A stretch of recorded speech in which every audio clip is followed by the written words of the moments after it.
ظلم سے بچانے کے لیے۔ مکے میں خود حضرت محمد صلی اللہ علیہ وسلم اور آپ کے جانثاروں کو بہت ستایا جاتا تھا، یعنی جو اسلام لا رہے تھے وہ لوگ آپ کے ساتھ وہ سب پریشان کیے جا رہے تھے۔ ابو بکر رضی اللہ عنہ ہمیشہ اس بات کا خیال رکھتے تھے کہ حضور کو کوئی تکلیف نہ پہنچنے پائے۔ جب کبھی ایسا کوئی واقعہ پیش آتا وہ فوراً موقع پر پہنچ جاتے اور آپ یعنی کہ ابو بکر صدیق کا ساتھ دیتے، آپ صلی اللہ علیہ وسلم سواد لکھائے ساتھ دیتے۔ ایک مرتبہ دشمنوں نے حضرت محمد صلی اللہ علیہ وسلم کو چاروں طرف سے گھیر لیا اور جسمانی تکلیف پہنچانے لگے، یعنی کہ فزیکلی پریشان کرنے لگے۔ کسی میں ان کو روکنے کی ہمت نہ تھی، لیکن حضرت ابو بکر نے اپنی جان کی پرواہ نہ کی، دشمنوں کے مجموعہ میں گھس گئے اور حضور کو ان کے درمیان سے نکال لائے، ٹھیک ہے، یعنی وہاں جہاں ان کو پریشان کیا جاتا ہے۔ جب مکہ والوں کا ظلم اور زیادتی، ٹھیک ہے، بڑھتی گئی تو اللہ کے حکم سے حضرت محمد صلی اللہ علیہ وسلم نے مکے سے ہجرت کا ارادہ کیا۔ آپ صلی اللہ علیہ وسلم نے حضرت ابو بکر کو اپنے سفر کا ساتھی چنا۔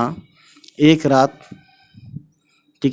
رات دونوں نے مکے کو الوداع کہا، یعنی رات میں نکلے یہ لوگ، اور جبل سور پہنچے اور دیکھیے غار میں 3 راتوں تک ٹھہرے رہے۔ یہ غار سور کہلاتا ہے، یعنی جس کیو میں تھے وہ، ہے نا۔ اس دوران میں بھی حضرت ابو بکر نے ہر طرح سے حضور کا خیال رکھا، ٹھیک ہے، یعنی ہمارے حضور ابو بکر صدیق کی دوستی فیمس تھی۔ مدینہ پہنچنے کے بعد حضرت ابو بکر صدیق کا ایک عام مہاجر کی سی زندگی بسر کرنے لگے۔ مدینہ میں ایک مسجد تعمیر کرنی تھی، جس کے لیے حضور نے زمین کا ایک ٹکڑا پسند کیا۔ حضرت ابو بکر نے نہ صرف اس کی قیمت ادا کی بلکہ خود سرور عالم کے ساتھ مسجد بنانے میں شریک رہے۔ ایک مرتبہ دشمنوں سے مقابلہ کے لیے کثیر رقم کی ضرورت، یعنی بہت زیادہ پیسوں کی، ٹھیک ہے، تو حضرت محمد صلی اللہ علیہ وسلم نے اپنے ساتھیوں سے مدد کرنے کے لیے کہا۔ اس نیک کام میں ہر ایک نے بڑھ چڑھ کر حصہ لیا۔ حضرت ابو بکر اپنے گھر کا سارا سامان و اسباب اٹھا لائے، ٹھیک ہے نا، اور حضور کے یعنی کہ سارے سامان کچھ چھوڑا ہی نہیں انہوں نے، اور حضور کے قدموں میں ڈال دیا۔ آپ صلی اللہ علیہ وسلم نے پوچھا، ابو بکر تم نے اپنے گھر والوں کے لیے کیا چھوڑا؟ انہوں نے جواب دیا، ان کے لیے اللہ اور اس کا رسول کافی ہیں۔ اخیر عمر میں حضرت محمد صلی اللہ علیہ وسلم بہت بیمار ہو گئے۔ نماز پڑھانے کے لیے مسجد میں آنے کی بھی طاقت آپ صلی اللہ علیہ وسلم میں نہ رہی۔ حضرت عائشہ کے ذریعے آپ نے حضرت ابو بکر صدیق کو حکم دیا کہ وہ نماز پڑھائیں۔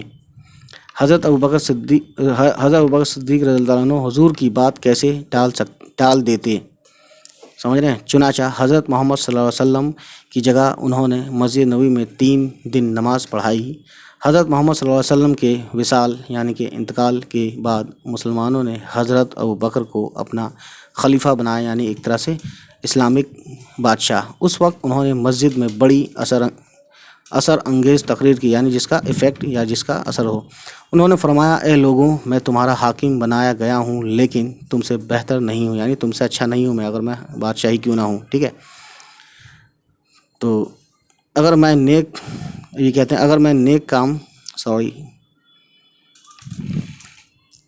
تو دیکھیے گائز، ایک وہ دور تھا کہ لوگ اپنے آپ کو چھوٹا سمجھتے تھے۔ اگر میں نیک کام کروں تو اس میں میری مدد کرو، اور اگر مجھ سے کوئی بھول ہو جائے تو مجھے ٹوکو، یعنی مجھے ٹوک سکتے ہو، حالانکہ میں بادشاہ ہوں۔ پھر بھی خلیفہ بننے کے بعد بھی حضرت ابو بکر صدیق سادہ زندگی گزارتے رہے۔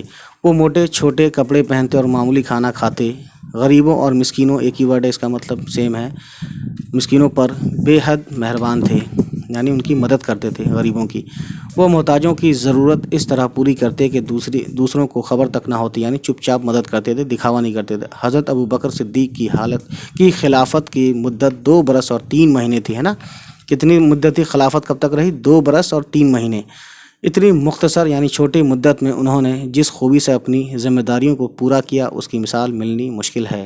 حضرت ابو بکر کو کئی باتوں میں اولیت کا شرف حاصل ہے، یعنی کہ وہ ٹاپ کرتے ہیں کئی باتوں میں، ان کو یہ عزت حاصل ہے، جیسے کہ آگے دیکھیے اس میں مردوں میں سب سے پہلے انہی نے اسلام قبول کیا، ٹھیک ہے، یعنی مردوں میں سب سے پہلے قرآن مجید کو سب سے پہلے کتابی شکل میں جمع کرایا، یعنی بک کی شکل میں، اور اسلامی ریاست میں بیت المال قائم کیا، یعنی کہ وہ مال جو گورنمنٹ عام آدمی کے لیے خرچ کرتی ہے، ٹھیک ہے۔ حضرت محمد صلی اللہ علیہ وسلم نے انہیں صدیق کا لقب دیا تھا، ٹھیک ہے۔ وہ پہلے شخص ہیں جن کو پیارے نبی نے کسی لقب سے نوازا، یعنی صدیق، ٹھیک ہے، لقب جو پیار سے بولا جاتا ہے۔ حضرت ابوبکر تقریباً 23 سال اللہ کے رسول صلی اللہ علیہ وسلم کی پاک صحبت میں رہے، یعنی ان کے ساتھ رہے۔ وہ ایک دن کے لیے بھی حضور سے جدا نہیں ہوئے، ٹھیک ہے، یہ بہت بڑی بات ہے۔ اور دیٹ بڑی سے بڑی مشکل میں بھی انہوں نے آپ صلی اللہ علیہ وسلم کا ساتھ نہیں چھوڑا۔ اسی لیے ایک موقع پر حضرت محمد صلی اللہ علیہ وسلم نے فرمایا، بے شک جان و مال کے لحاظ سے ابو بکر سے زیادہ مجھ پر کسی اور کا احسان نہیں ہے۔ یہ سن کر حضرت ابو بکر رونے لگے، ٹھیک ہے، اور عرض کی، یا رسول اللہ، یہ جان و مال کیا کسی اور کے لیے ہیں؟ ایک موقع پر حضور نے فرمایا، ابو بکر، میں نے تمام لوگوں کے احسانات کا بدلہ چکا دیا ہے، لیکن تمہارے احسانوں کا بدلہ اللہ تعالیٰ دے گا۔ حضرت ابو بکر صدیق کا انتقال 634 عیسوی میں ہوا، ٹھیک ہے۔